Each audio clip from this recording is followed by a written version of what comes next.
All right, I am here with Valerie Mosley, who just came fresh off the TEDxBeaconStreet stage. Congratulations. Well, thank you. We are so happy to have you. You did such an amazing job in communicating the parallels between managing life and managing money. So I actually want to ask you, where did that idea first hatch in your head? How did you make the connection between the two? So I will tell you, I have this place in Martha's Vineyard that's really, really special. It's called Villa Rosa, and it's named after my grandmother. And it's old, and there's a tub in the yellow room that I love. And I was sitting in the tub, and I was thinking about the highs and lows of life and cycles. And I often I literally think in terms of managing money. When I think about managing life, and I was thinking, we have our lows. What is the interest rate equivalent to getting, I was laying in the tub, sitting in the tub, I love it. And I was thinking, when we go down, like the economy falls, how do we get it back up? And so you have to lower interest rates to get it, put the economy on sale for people to start to buy, and it goes up. And I said, what is our interest rate equivalent? Right. And I thought, it's the extent to which you love yourself. And I have a spiritual teacher. I did not always love myself because I blamed myself for my abuse. And even now, I'm much older and I talk about it, you get emotional. So I really connect with the people who have been suffered, There's a third of Americans that have been abused. A third. That's huge. And I forgot to mention that earlier, like the stats. There's so many stats in my head I forgot to mention. 1/3. Imagine if a third of Americans had AIDS. Right? It's an epidemic. I think it's a pandemic. I think people just don't feel good about themselves for a lot of reasons. So I thought this spiritual advisor taught me how to love myself and helped me. And when I did, suddenly I went from this weeping willow to this really strong oak tree, so that it doesn't matter what someone says or what someone does. I don't care. I'm like the analyst. I'm above consensus. Which is incredible. And being able to have those quiet moments to yourself, those moments of self-realization. You said your grandmother, Rose, has been really instrumental in that. Yes. And you also talked a little bit about, when you have your goals, keeping the good stuff in, filtering the stuff that you don't need out, right? Yes. How do you advise that people manage those filters as they're going through day-to-day, the opinions of people on the outside are coming in, advice versus what you don't need? So I think you have to have quiet time, and I am an advocate of the mirror time. My kids, particularly Taylor, says it's corny. My kids, they say it's corny, but it really isn't, because you're looking at you and you're looking at the kid in you that doesn't feel worthy, and you have to tell that child, you are worthy. It's not about what happened to you. You have to remind the child that prioritizing you is leadership. It's not selfish. It's leadership. And so women in general are so used to taking care of everyone else. And so, and if you have, as I said, I had 3 kids, and it's like, well, I've got to do this, I have to do this. No, you have to take care of you for a couple of reasons. I wanted to tell you this. Sure. Birds fly because they watch their parents fly. And ducks, we're in Boston, the little ducklings, they follow what the moms do. So if you aren't taking care of you, how are you going to expect your son or your daughter to do the same thing?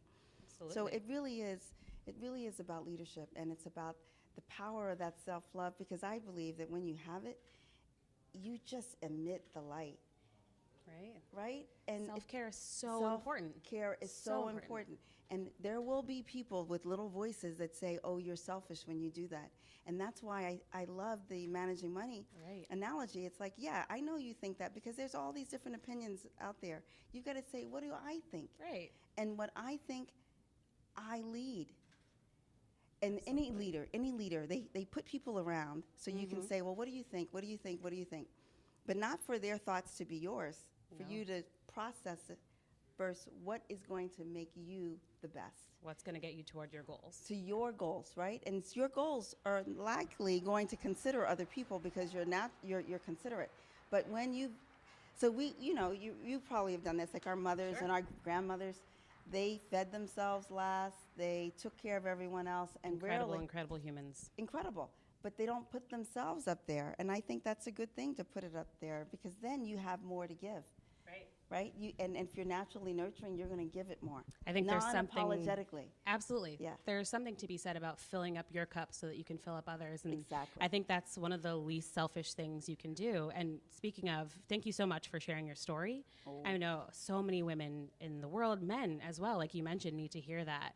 So I know it's just something that I know a lot of people appreciate. So thank you for that. Yes. So let's talk a little bit about the power of compounding. Oh, yes. You touched on that. That's And huge. the parallels between, investing your money and in your personal life. So let's hear a little bit more about that. So many people just don't know about it. This is a concept that wealthy people and financially healthy people usually observe and do like this.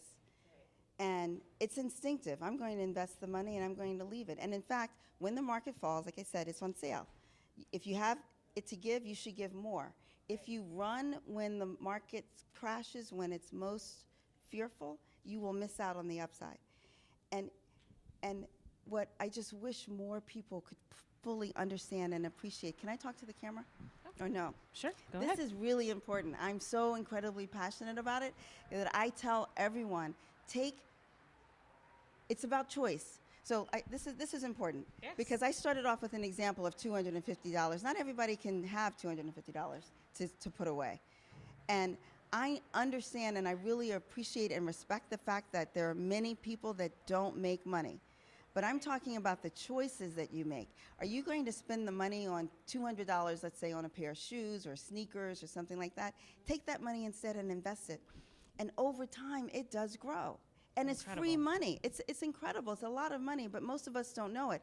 What I didn't say, which I really want to emphasize, is that most people think it's risky to invest. Right. It's very risky not to invest. And if you have the benefit of time, now this would be different if you're 65, I wouldn't say put all your money in very risky securities or venture. But if you have the time, invest it. You're missing out on all of that free money. And to think about it, in the United States, I know, in the United States, the fact that $25,000 Right. is just what people own, you can get that really quickly if you just put away $100 a month. And the discipline. And the discipline. And if you do it as a family. Right. And I can teach you how. I didn't say that. I'm willing to teach. I will teach you how. fantastic. I will, valmosley.com, and I don't even have it together, but Right. but if people come together, Yes. like I have it here, and I can put it down. I can teach you what you can do, and you can open an account now with just $100. Right. Which most people don't think. You think And they you have would to have a never lot know. of, you would never Right. know it. And you've got to get started today, not yesterday.